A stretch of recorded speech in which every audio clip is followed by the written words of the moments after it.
Hi there, everyone. There's a little delay at the beginning, and so that's why I might just look like I'm sitting here doing nothing. Hi, this is Lily from Je T'aime Me Neither, and thank you very much for joining me either live or a little bit later. The video is available at any time.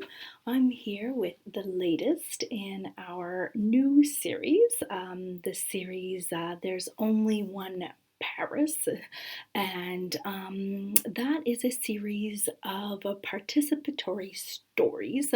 And so, what that means is that you, the readers, get to contribute, and that can be very simply by sharing your love of Paris and a specific site, or I've been posting Facebook posts throughout the week where you can respond to questions and put your feedback in there. That's been working the best.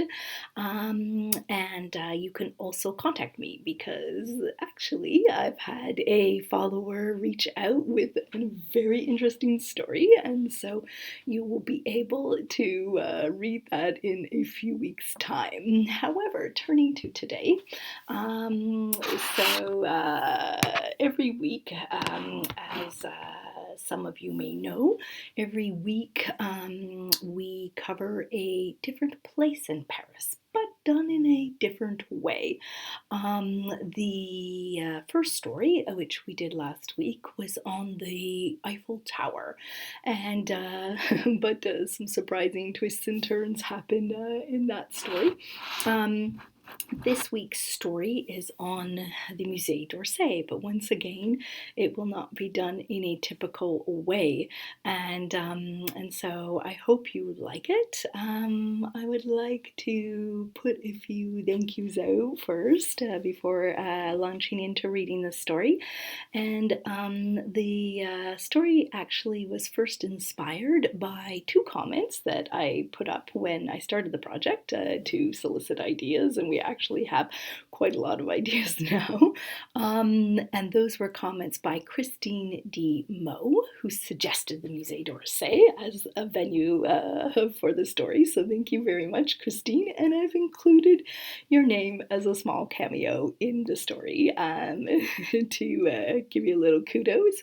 And then I combined two ideas, and the other person I would like to highlight is Mona Sonderberg Tompkins, and Mona put forth the potential subject of the artist Camille Claudel, and Camille Claudel also features in this story because there are a few works of Camille Claudel at the Musée d'Orsay, but you're going to see as we go throughout the story why she is important.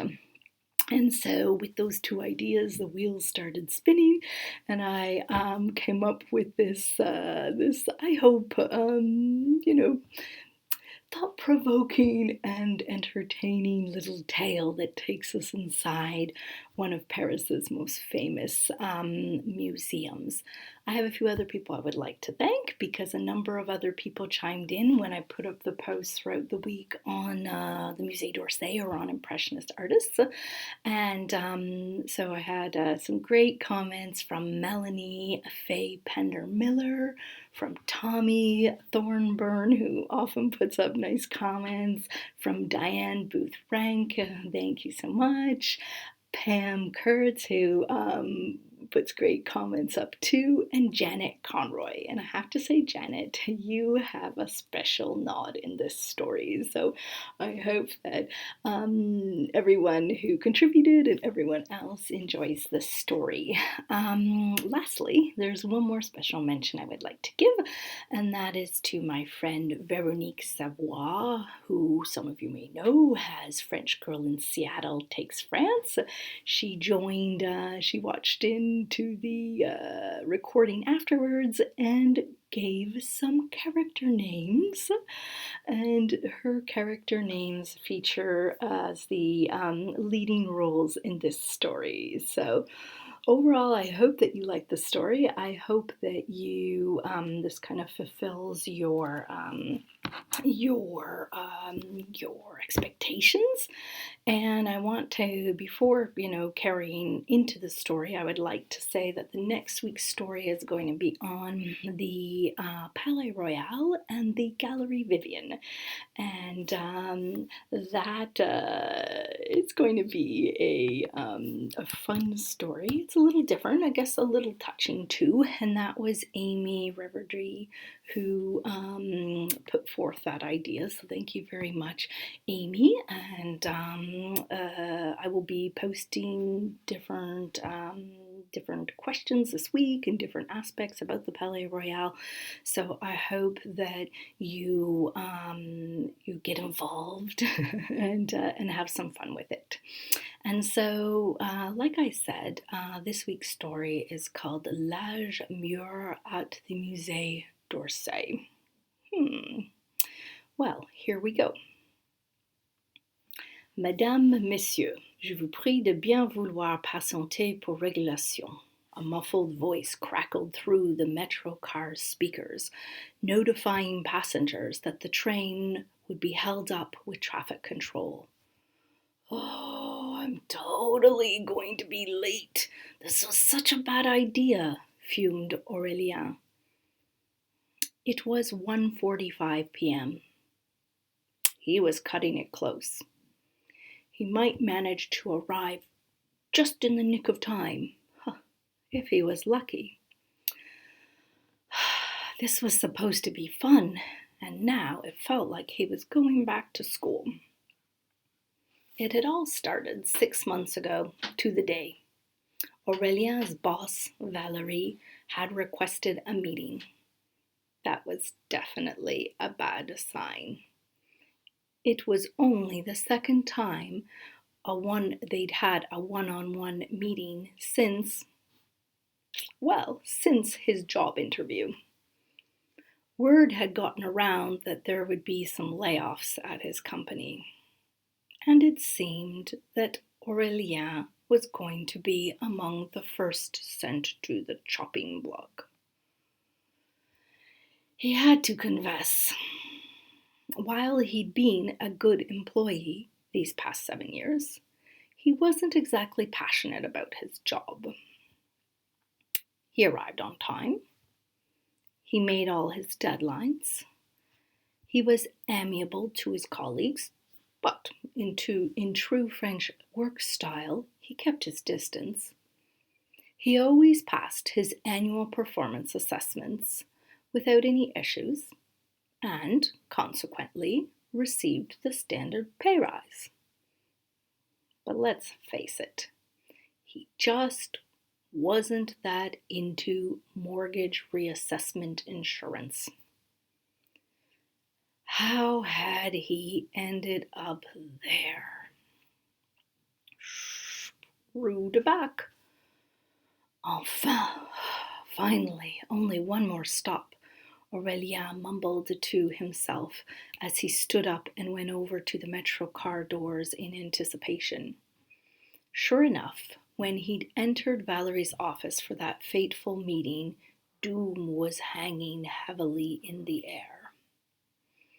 She didn't beat around the bush. He was getting his walking papers, along with half the team, which made him feel a little bit better. Normally in France, employers had to give you 3 months' notice, but with a fat payout, he was free to go that day and would qualify for a generous 2 years of unemployment benefits. Where did he sign? At first, Aurélien took the layoff as a stroke of good luck. It would give him a chance at a fresh start. He felt quite confident he could find a new job in his sector, sans problème. After a 3-week holiday hopping around the Greek Isles with his girlfriend, he returned to Paris, energized and ready to tackle his job hunt. He spent hours sifting through job websites. He signed up for email alerts. He sent off dozens of resumes, but he was only getting standard copy and paste rejection emails in reply.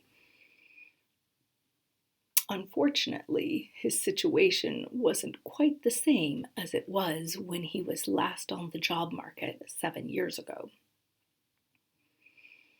He was now 48, which meant, professionally speaking, in France, he was practically prehistoric.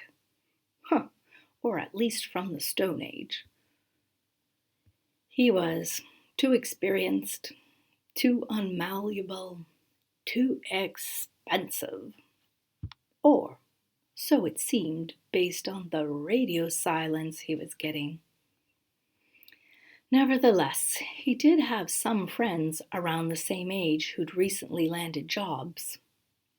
Why wasn't he even being called in for interviews? His initial optimism waned as the weeks trickled into months. He was crawling out of bed later and later. He didn't bother shaving every day. The dishes were piling up in his kitchen, as were the wine bottles in his recycling bin. He got something of a wake-up call 3 months later when his girlfriend rang to say that things weren't working anymore. There was no point in discussing, she added. She'd had a chance encounter at the boulangerie and had been swept off her feet by a new suitor. She wished him the best of luck. He would need it. Ouch, winced Clarisse upon hearing the details. She and Aurélien had been friends since middle school. After sensing that he wasn't doing so well, she'd invited herself over for apéro, which forced Aurélien to tidy up his place and empty his recycling bin. Aurélien, you didn't like your job, and you didn't really like the previous one, noted Clarisse, always the wise one. Why don't you use this time to figure out what you really want to do? Didn't you first want to study art history? Why don't you attend some art talks or something?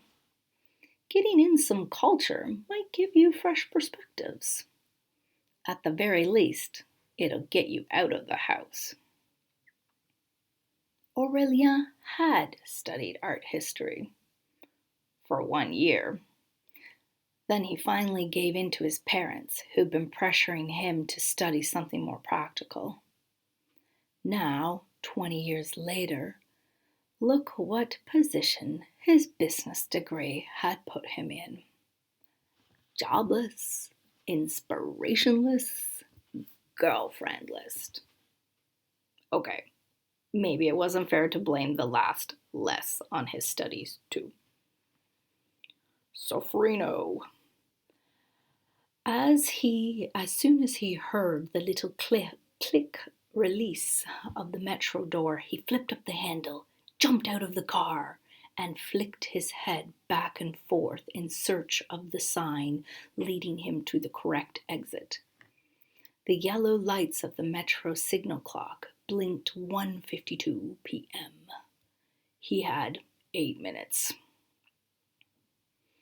In the days after his apéro with Clarisse, her words of wisdom were doing laps around his mind. She had a point.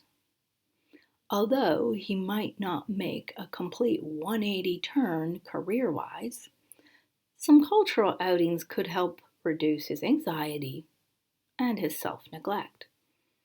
What's more, his unemployment status granted him free entrance to most museums. Therefore, the diversion wouldn't even cost him a cent. Coming home one afternoon from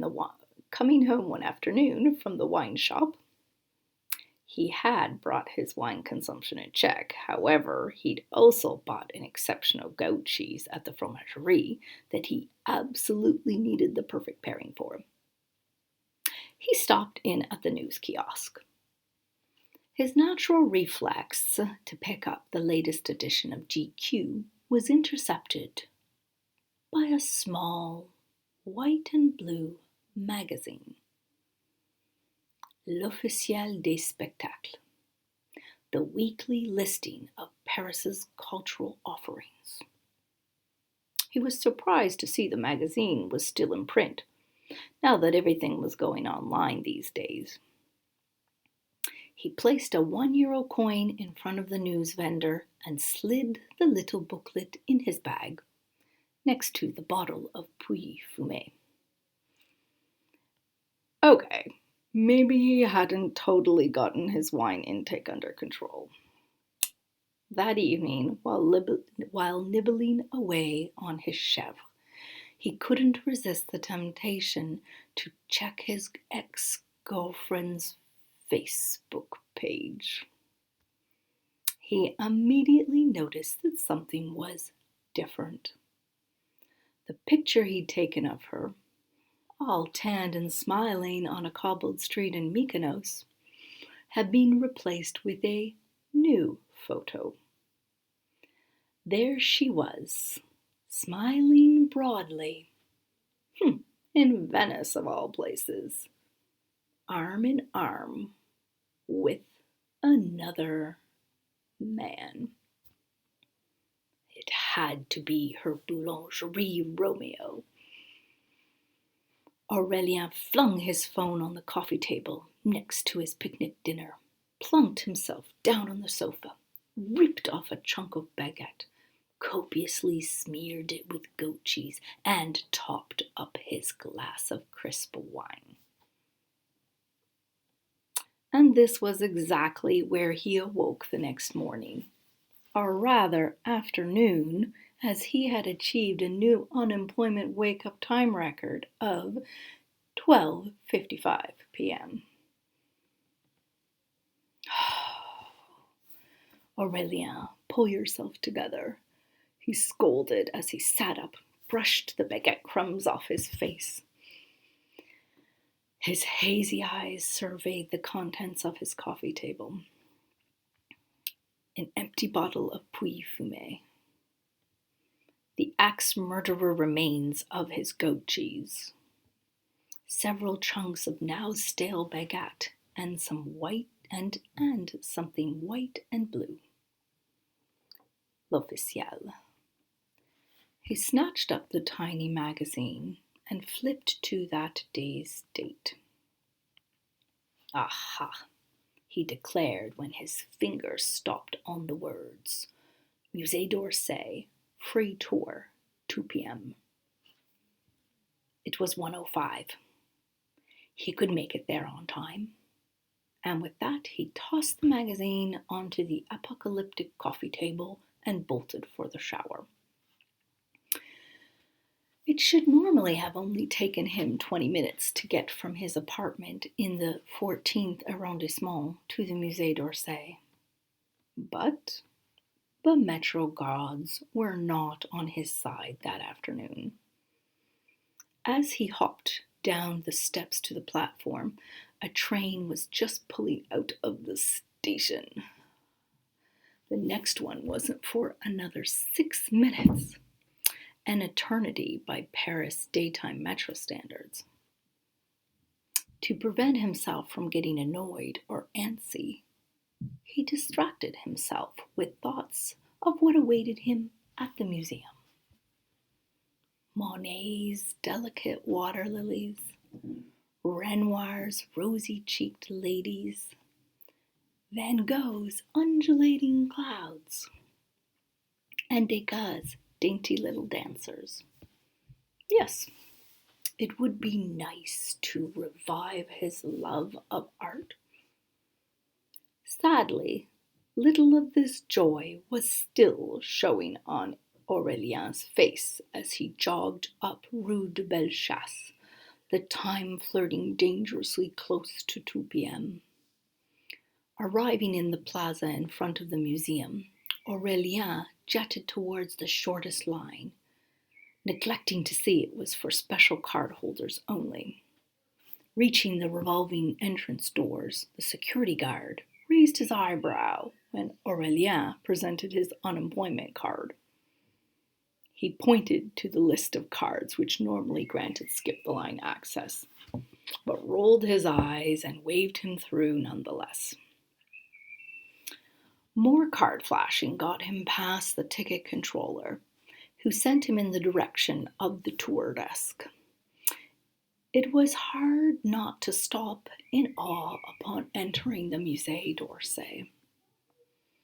In the 1980s, the former Belle Époque train station had been converted into a museum to offer the collections of the Jeu de Paume Museum a more spacious home. The vast main hall, with its gigantic arched ceiling adorned with elegant rosettes, still beautifully reminded of the building's original raison d'etre. Right then, Aurélien didn't have time to enjoy this splendor. He quickened his pace and craned his head up at the huge clock which presided over the hall. It was 1:58. He'd made it.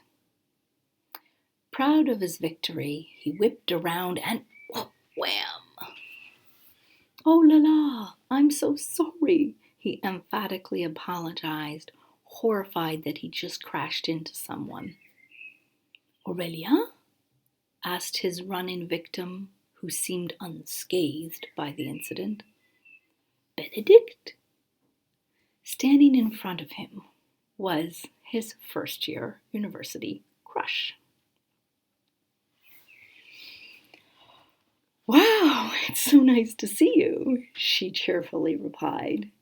"What's it been, 20 years? Something like that," he managed to spit out while trying to catch his breath and regain his composure. It was more like 25 years. After Aurélien had switched degree programs, they'd run into each other occasionally around the Sorbonne, but he'd never worked up enough guts to ask her out. When he finished his degree and went on to do an internship at his first insurance company, he started hanging out less and less with those original university pals. He'd see Benedict's name on the occasional group email with invites to 25th or 30th birthday parties. This was way before the days of Facebook.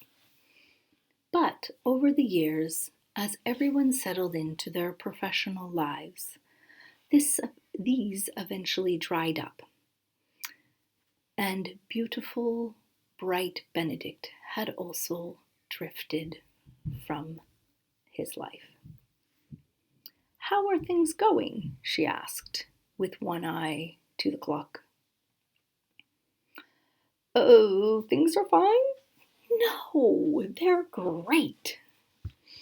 "Still working in insurance?"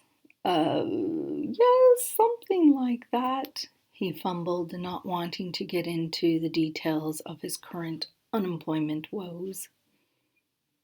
"Shouldn't you be at work right now?" she asked, puzzled. It's a day off," he blurted without thinking. "Ah, I see," she replied. "I'd love to chat, but I really have to run." Me too. I have a tour." "Oh, really? So do I," she said, while slowly steering them in the direction of the tour desk. "What a coincidence," he exclaimed as they neared the desk. "Which one are you attending?" "I'm not attending a tour per se," Benedict started. "Professor Conroy, there you are," shouted a frantic woman from behind the tour desk, waving a clipboard wildly at Benedict. Aurélien's mouth dropped as Benedict turned her head to the tour attendant, giving her an "I'm coming" gesture. Pardon, is this the 2 p.m. highlights tour? Aurelia hadn't noticed a woman who had suddenly appeared next to him wearing an Eiffel Tower scarf. No, the highlights tour meets over there, Benedict kindly informed the woman, in perfect English, before turning her attention back to Aurélien. There's only one tour in French starting at 2 p.m. I'm so pleased to see you're still interested in art, Aurélien, and especially the topic of my tour. Aurélien's eyes drifted over to the desk, where there was a large sign advertising the tour of the day. Artiste femme, un autre regard. Women artists, another vision. His eyes darted back to Benedict, or rather to Professor Conroy.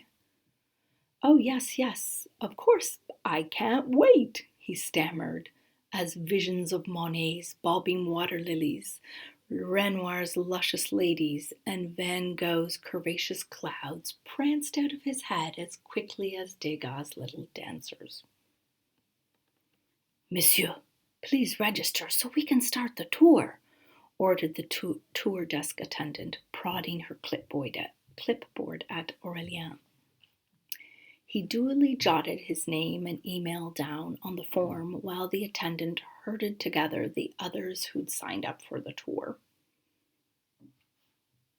Mesdames, Messieurs, what an honor it is to have Professor Conroy with us today.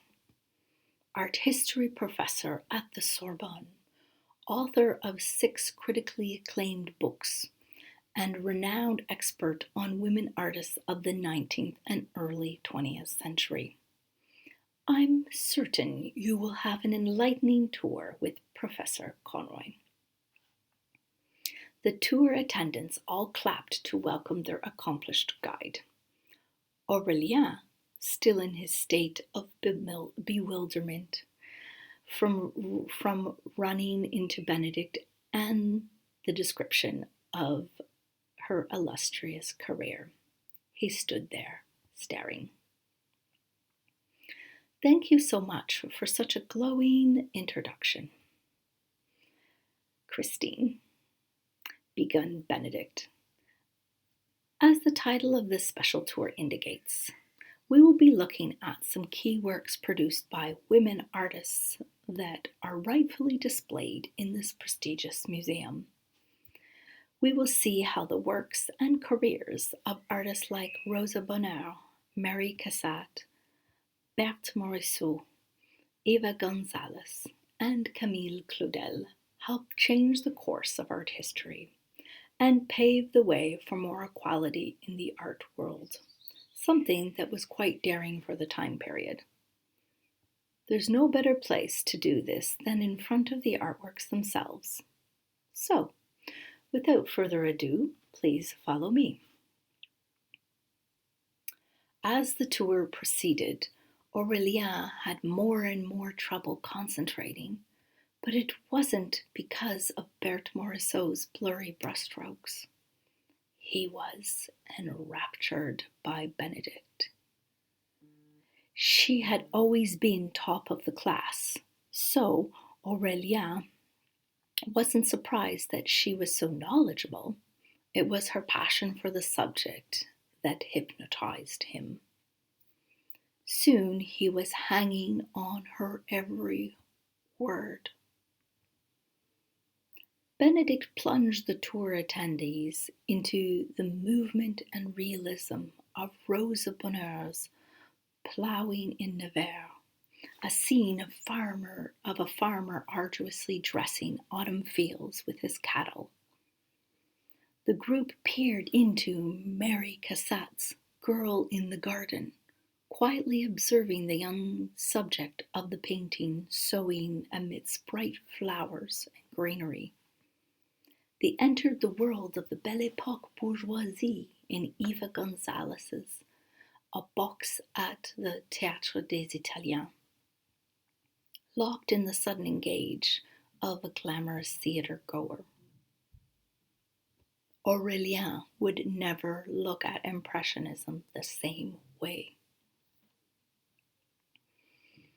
For our last work, I would like to show you one of the museum's most important sculptures, announced Benedict as she escorted the group back down to the museum's lofty main hall. They didn't go all the way to the ground floor, but instead to a side mezzanine. Passing by the works of Auguste Rodin, Antoine Bourdelle, and Aristide Maillot, they came to a halt at an imposing composition in bronze. This is L'âge mûr, maturity, one of Camille Claudel's masterpieces, introduced Benedict. Claudel can be admired for her ingenious talent, for her struggle being a woman artist, and for the challenges she went through in her tumultuous relationship with her mentor, Rodin. A state commission secured by Rodin in 1895, Claudel produced this work soon after their breakup. In it, we see a middle-aged male figure, interpreted as Rodin, entering the embrace of old age, depicted as an elderly woman. Behind him, on her knees, is youth reaching out for him, trying to retain him. This is Camille. She not only captured the intensity of the moment, of her experience, but also her soul. Finished on the eve of the new century, one could even say it illustrates the trials and tribulations these daring women went through to usher in a new era for women artists. The group broke out into thunderous applause at the conclusion of the tour. Obviously, Aurélien was not the only one enraptured by Benedict. He waited in the background as some of the other attendees exchanged a few personal words of thanks with Benedict. When they'd all gone, he meekly stepped forward. "That was amazing, really," he humbly praised. "So, does that mean you'll take days off to come to the museum more often?" Benedict suggested with a wink. "Well, actually, I have a confession to make," he launched. "I was laid off not that long ago, so right now, every day is a day off." "Oh, I'm really sorry to hear that, Aurélien," she replied with sincerity. "Seeing you in action makes me think I should have carried on with my art studies all those years ago," he joked, trying to lighten the atmosphere. "It's never too late," she rightfully affirmed. No, it wasn't too late. Not for a lot of things in his life. L'âge mûr. Was Aurélien ready for his own age of maturity? Would he have enough courage, like these audacious artists, to forge his own new path? "Would you like to grab a coffee?" asked Aurélien in an attempt at his first bold step. "It would be nice to catch up a little more." "Ooh, I'm afraid I can't," she said. "I have an appointment with one of my PhD students. Speaking of which, I should head out so I'm not late." "Oh, okay, no problem. You're obviously very busy," he stammered, somewhat embarrassed for having put forth the invitation. "But if you're free next Wednesday, I'm giving a talk on Camille Claudel at the Rodin Museum. Why don't you come?" "That sounds great." 2 p.m. on the dot. she teased in reference to their run-in at the beginning of the tour. She said this as she rushed off to her meeting. "See you there." He gazed up at the museum's gigantic clock. Yes, he would be on time. He was now ready to reset his own personal clock. Well, I hope you liked that story. So something a little different from last week, and next week will be even different once again. I kind of have the plot sketched out, but little details can be added in, and sentences, little descriptions, things like that, which are the sorts of things that you have been providing during the week on your comments to my posts. So please keep those up, and in the meantime, stay safe, stay happy, and stay at home. And keep reading. So thank you all for tuning in, and I will see you next Sunday.